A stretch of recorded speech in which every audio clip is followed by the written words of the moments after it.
On the Mitsubishi Ecodan board, FTC6, for example here, we have all our connections on the output side here.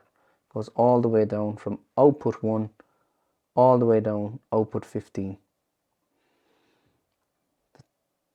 For a packaged unit, you will have output 2, which will power an external pump for heating only.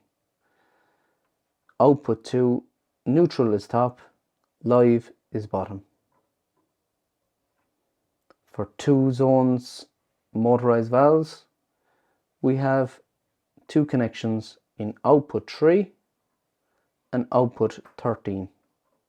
Again, neutral is always top, live is bottom.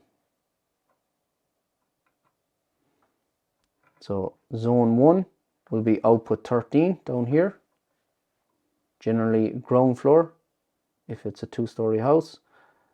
Neutral, live and earth. You can earth it onto the panel here. Output 3 is zone 2, neutral, live and earth onto your panel here. You have various earthing points across the board.